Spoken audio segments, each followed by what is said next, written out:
তো আমরা যদি যে লাইন বার প্রায় হিস্টোগ্রাম এগুলো একটু দেখতে চাই, তাহলে এগুলো দেখার জন্য আমরা যেতে পারি এখানে। এই যে ধরো মোটামুটি আমাদের গ্রাফটা থাকে হচ্ছে এখানে, আমাদের গ্রাফটা হচ্ছে থাকে এইখানে। এই যে এটা হচ্ছে আমাদের গ্রাফটা।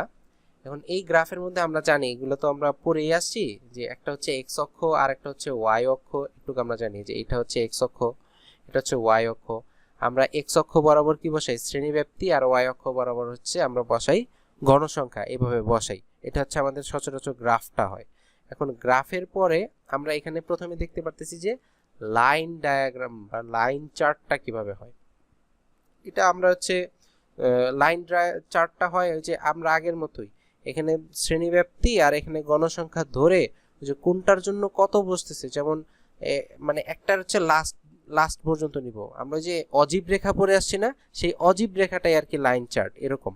তো ওই যে আস্তে আস্তে উপরে উঠতেছে নিচে নামতেছে এরকম, এটাকে আমরা বলি হচ্ছে অজীব রেখা, না অজীব রেখার টাইপ আর কি, এটাকে আমরা এইভাবে রিপ্রেজেন্ট করতে পারি।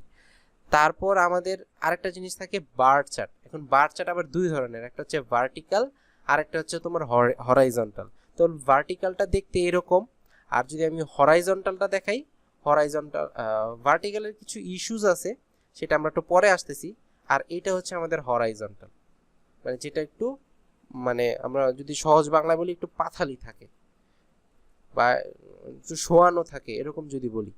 তো হরাইজন্টাল আর ভার্টিক্যাল এই দুইটার মধ্যে কোনটা সুবিধাজনক, একটা জিনিস যদি আমরা খেয়াল করি, আমাদের যখন আমরা ভার্টিক্যাল বার চার্টটা নিব, তখন ভার্টিক্যাল বার চার্টের মধ্যে, এই যে ভার্টিক্যাল বার চার্টের মধ্যে আমাদের কিন্তু ইয়া হইতেছে, এই যে ভার্টিক্যাল বার চার্টের মধ্যে আমরা দেখবো যে যদি আমাদের এই যে এখানে আমাদের জিনিস পাইছি আমরা 6টা, জুন পর্যন্ত 6টা অবজারভেশন পাইছি, তাই এখানে যদি আমরা পাইতাম হচ্ছে 12টা অবজারভেশন, তখন কিন্তু আরো হিজিবিজি হয়ে যেত, এই লেখাগুলো আমাদের সুন্দর হইতো না।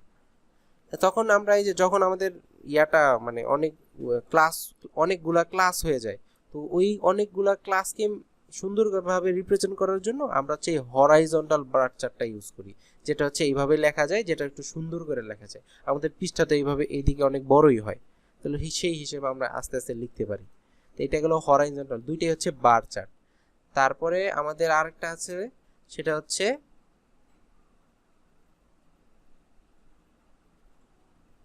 Line chart, vertically bar chart, এই দুইটাই বার চার্ট ছিল। তারপরে হচ্ছে এই যে এইটা হচ্ছে আমাদের পাই চার্ট। পাই চার্টের মধ্যে মানে একটা বৃত্তর মধ্যে আমরা কতগুলা জিনিসকে ভাগ করে দিব। যেমন আমরা একটা এক্সাম্পল দিচ্ছি যে মান্থলি ওয়েবসাইট ভিজিটর, ধরো আমাদের কাছে একটা ওয়েবসাইট আছে, সেই ওয়েবসাইটে কোন জেলা থেকে কত পার্সেন্ট মানুষ কোন জেলা থেকে আসে সেটা আমরা বের করতে চাই। যে আমরা দেখতে পারতেছি যে এই কালারটা আমার ঢাকাকে রিপ্রেজেন্ট করতেছে, মানে যে এইটা হচ্ছে আমাদের ঢাকা। তারপরে এই কালারটা আমার চট্টগ্রাম রিপ্রেজেন্ট করতেছে, তার মানে যে এইটা হচ্ছে আমাদের চট্টগ্রাম। তারপর এই যে এই কালারটা হচ্ছে আমাদের সিলেটকে রিপ্রেজেন্ট করতেছে, এইটা হচ্ছে আমাদের সিলেট।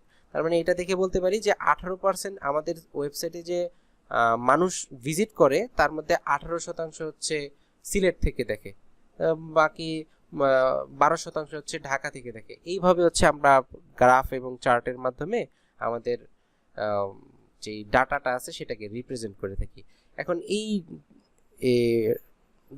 কি বলে গ্রাফিক্যাল রিপ্রেজেন্টেশন থেকে আমরা কি কি পড়বো এখানে, প্রত্যেকটা কিভাবে অঙ্কন করে, তারপর হচ্ছে প্রত্যেকটার মেরিটস ডিমেরিটস বা অ্যাডভান্টেজেস ডিসঅ্যাডভান্টেজেস আর হচ্ছে ইউজেস, এই জিনিসগুলো একটু আমরা ভালো করে পড়বো এখান থেকে। আমি নোটটা দিয়ে দেবো, সেখান থেকে একটু কাইন্ডলি দেখে দেখে পড়ে নিবা। আশা করি কারো এই অধ্যায়ে প্রবলেম থাকার কথা না। কারো কোনো কোশ্চেন আছে এখন?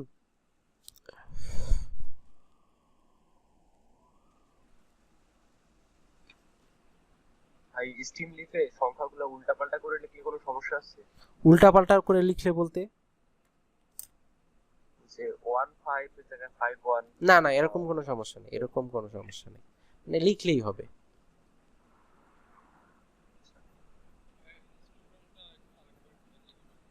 হিস্টোগ্রাম, ও ও আমি তো একটা জিনিস দেখাইছি তোমাদের, হিস্টোগ্রাম আর বার চার্ট তোমাদের মনে মিক্সড করে ফেলছি। তোমাদের আমি বলি, বার চার্ট হইতেছে আমরা একটা আরেকটার সাথে কম্পেয়ার করি, আর হিস্টোগ্রাম হইতেছে বার চার্ট হইতেছে আমরা একটার সাথে কম্পেয়ার করি, আর হিস্টোগ্রাম হইতেছে আমরা আলাদা আলাদা ভাবে দেখাই দিই যে এটা হচ্ছে আমাদের হিস্টোগ্রাম। এইভাবে আমরা বলি। যেমন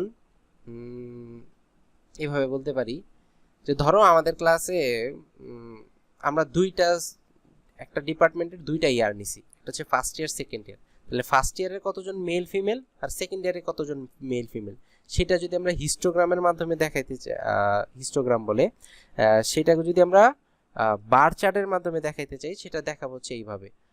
ধরো আমরা এই যে এইভাবে লিখতে পারি, ধরো এই যে একটা হচ্ছে এরকম, এটার সাথে লাগানো ধরো এইরকম, এটা ধরো আমাদের ফার্স্ট ইয়ার। আর আমরা ধরো আরেকটা নিলাম, সেটা হচ্ছে এরকম, আরেকটা হচ্ছে এরকম, এটা হচ্ছে সেকেন্ড ইয়ার। ধরো ফার্স্ট ইয়ারের এইটা হচ্ছে আমাদের রিপ্রেজেন্ট করে মেলকে, আর এইটা হচ্ছে রিপ্রেজেন্ট করে ফিমেল। আবার এইটা ধরো আমাদের সেকেন্ড ইয়ারের মেলকে রিপ্রেজেন্ট করে, এটা ধরো সেকেন্ড ইয়ারের ফিমেলকে রিপ্রেজেন্ট করে। তাহলে এই যে আমরা একই জিনিসের কয়েক রকম কম্পেয়ার করতেছি, মানে আমরা এক তো মেল ফিমেল কম্পেয়ার করতেছি, আবার আমরা দুইটা ইয়ারের মধ্যে আবার কম্পেয়ার করতেছি। এই জিনিসগুলো করি হচ্ছে আমরা বার চার্টের মাধ্যমে। এই জিনিসগুলো একটু স্কিপ পড়ে গেছে। আর হিস্টোগ্রামের মধ্যে জি এটা কি আমরা side by side bar chart বলতে পারি? হ্যাঁ হ্যাঁ, এটা হচ্ছে side by side bar chart. হ্যাঁ, আমি আসতেছিলাম এটার মধ্যে। এটা হচ্ছে side by side bar chart. আরেকটা আছে হচ্ছে সেগমেন্টেড বার চার্ট, সেটাকে আমরা আবার উপর নিচে লিখি। যেমন সেম জিনিসটাই ধরো আমরা এইভাবে লিখবো যে একটা একটা কলাম কি বক্সকে আমরা দুই ভাগে ভাগ করে দিব। ধরো উপরেরটাকে মেল ধরবো, নিচেরটাকে ফিমেল ধরবো, অথবা নিচেরটাকে মেল ধরবো, নিচেরটাকে ফিমেল ধরবো, উপরেরটাকে মেল ধরবো, আমরা যেভাবে কাউন্ট করি। ঠিক আছে, একটা হচ্ছে সাইড বাই সাইড, আরেকটা হচ্ছে সেগমেন্টেড, মানে সেগমেন্ট করে দিছি। প্রথম বলে না যে এখন অনেক সময় রেডিওতে বলে এখনকার সেগমেন্ট হচ্ছে এরকম, মানে রেডিও একটাই কিন্তু বাজে এক এক সময় এক এক জিনিস, বা এক এক সময় এক এক জিনিস অনুষ্ঠিত হয়।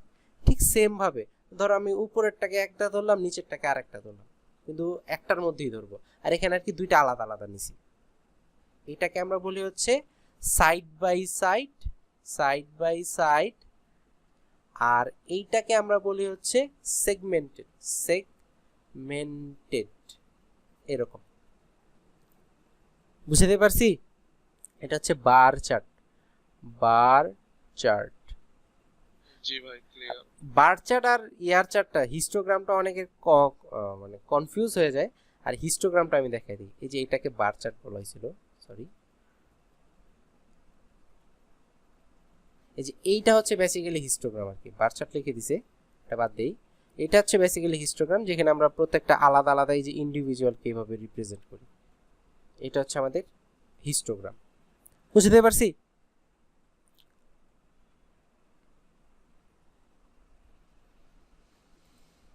হ্যালো, জি ভাই, ক্লিয়ার। আচ্ছা, কারো কোনো কোশ্চেন আছে?